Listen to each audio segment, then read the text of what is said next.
What's going on, guys? It's your boy Austin O'Neill back again. I know it's been forever since I have actually made a video. If you're an old subscriber of mine, welcome back to the channel. I know it's been a while. So hey, how are you? And if you're new, thank you for clicking on the video. I appreciate you. We're going to be doing a little bit of a rebrand here for the channel. My name's still going to be Austin O'Neill, but I'm going to be doing more gardening videos, tips on fruit trees. That's kind of going to be my main topic.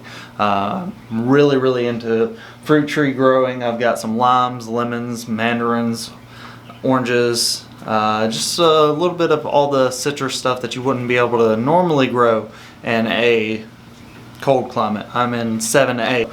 Gets quite cold here in the winter, but that's why we're in the greenhouse today. This is a custom built greenhouse. We built it from the ground up, foundation and all. Used old windows, repurposed a lot of wood.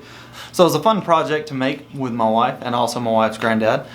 And if you hear any chirping or anything in the background, we do have quail inside the greenhouse here as well. We actually have a little divider in the middle. One half of it is for the quail and the one half is for like fruit trees and other stuff that we're going to be growing during the winter. With that being said, let's get right into the video.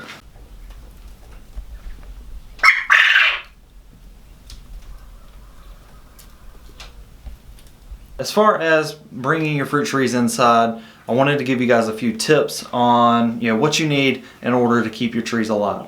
So firstly, obviously, you need a greenhouse. If you don't have a greenhouse, you can get like a little pop-up one, or you could even just bring it inside your house. That just requires a little bit different effort as far as taking care of the fruit trees inside. So the next thing is going to be heat lamps. So if you're in a really cold climate, even if you have a greenhouse, it can still get too cold inside of the greenhouse. So you want to set up some heat lamps, and especially if you have quail, like in our instance, we use the heat lamps for them as well. So it kind of two birds, one stone, but not killing any birds because don't want to piss off the quail over there. Next thing you want to focus on is water, humidity, that kind of thing. So we have a humidifier in here that goes on just about constantly. We do have to refill it every couple of days, but that allows the leaves and everything to take in all the water and moisture that they need on the fruit trees here. I have 2 key lime trees.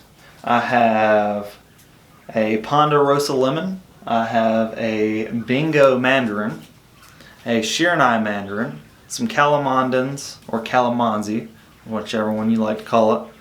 I have a pomegranate plant there, and that is pretty much it. Actually, I do also have a little cayenne plant, cayenne pepper plant, that I am overwintering. That way I don't have to regrow this one next year.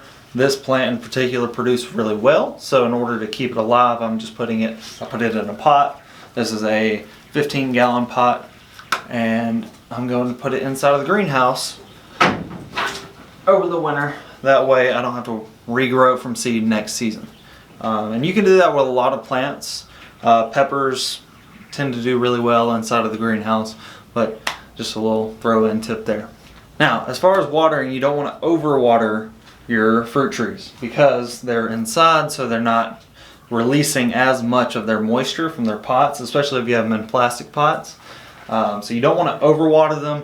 Typically what you do is just stick your finger down in the soil about an inch, up to that little second knuckle there, and if it's wet, there's no need to water it. Now, let's say that you have a fruit tree that actually has some flowers on it, like this key lime here, which I know is probably hard to see in the camera, but it's flowering, and obviously there's not going to be any bees or any other bugs, insects that could pollinate it in here, so you may have to get yourself a little paintbrush or something along the lines of that in order to actually self-pollinate it yourself.